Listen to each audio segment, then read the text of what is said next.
So in the United Kingdom, we just had our local elections, 7th of May. But what are the local elections?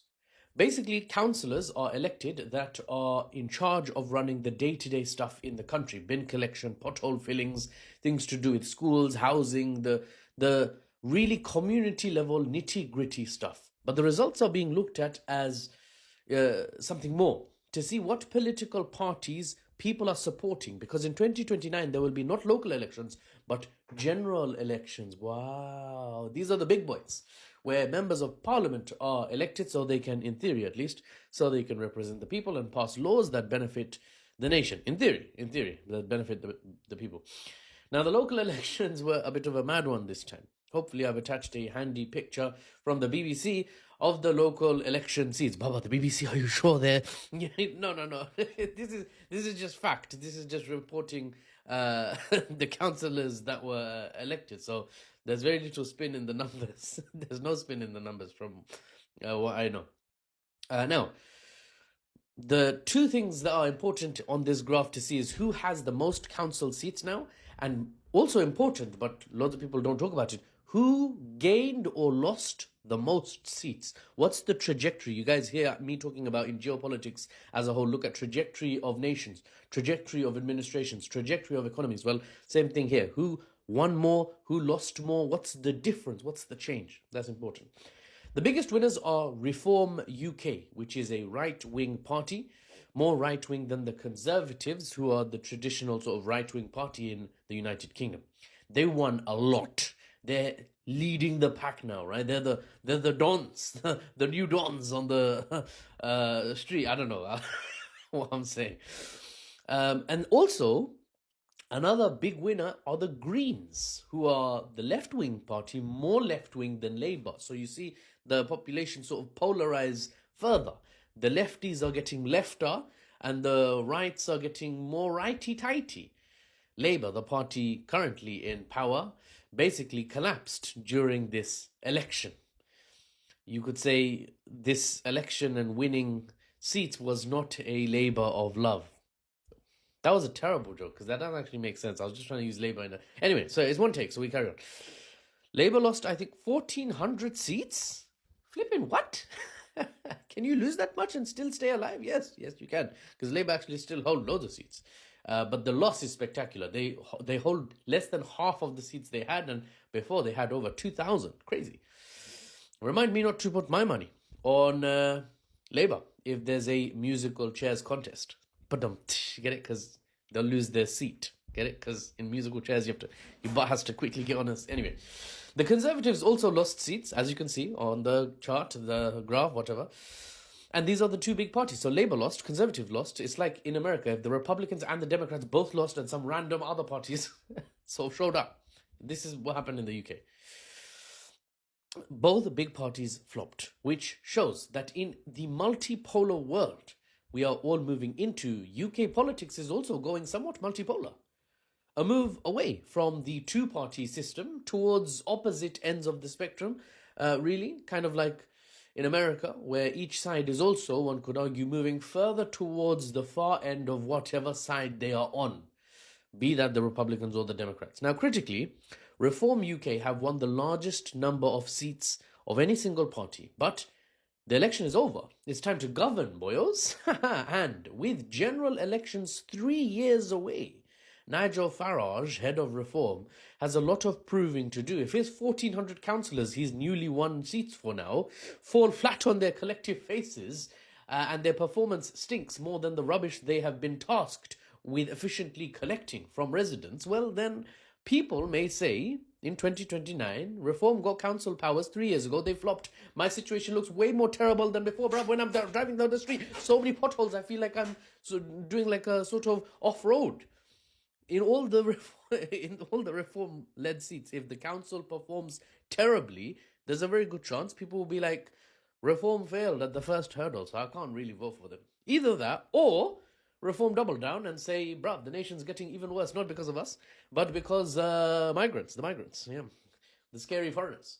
Because, you know, all of them are taking our jobs. You know, Dave from down the street with 3 GCSEs, he's about to take Mohammed the surgeon's job. Sorry, it's the other way around. Damn it. Anyway, what was I going to say? Yeah, yeah, I was going to say, if the country gets worse in the next 3 years, reform strategy maybe. And I'm not even criticizing it. I'm analyzing, I'm presenting to you what party strategies look like. Reform strategy might be to further otherize certain groups and say it's their fault, it's their fault, it's their fault. You guys, the natives of the land, the British, flipping Wakanda for you guys deserve better. Vote reform will kick all these waste men out so that you can run the show in yours. You're flipping, take back your country, bruv. Take back your country, right? That might be a rhetoric that they lean into, even if the country gets worse. So we'll have to see. We'll have to see how it goes. Dave, grab your England cape/flag.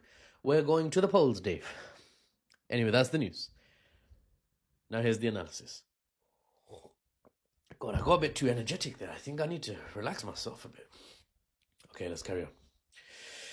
Here's the analysis. The UK on the world stage stands in a tough position. Europe as a whole stands in a tough position. The nation of the UK, the nation that all of Europe generally, Western Europe, tied themselves to and allowed them to economically prosper for decades, that nation, America, is on the decline. And we have entered the age of the eagle and the dragon, not Pax Americana, but a multipolar world where China and America sort of are rivaling each other, competing with each other. There are two massive economies likely to accelerate their competition across many fields in a US-Soviet-style Cold War, but this time obviously is the US, the champions of the last Cold War, and China, the newcomer. And Europe, including the UK, will have to navigate that multipolarity, bipolarity. They'll have to navigate it carefully. Smartly now. Now, being a democracy has its benefits, of course. But Western spin, more often than not, doesn't mention any disadvantages of democracy. But me, as you know, I am reporting to you the news and the analysis without the Western spin. So analytically, I can point out a disadvantage of democracy because I don't see it as this untouchable, democracy, like the principle. Like, no, everything has its strengths and weaknesses. I can point out the weakness of democracy as a governance model. One of the chief disadvantages in the context of what we're talking about here is that, analytically speaking, as the world enters multipolarity, things are likely to get more chaotic because change leads to chaos.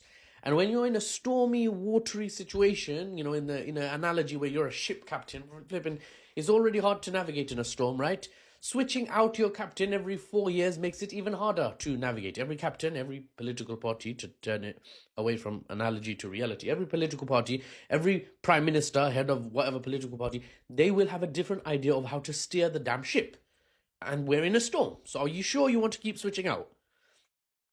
And as we see, the two-party system in the UK is collapsing.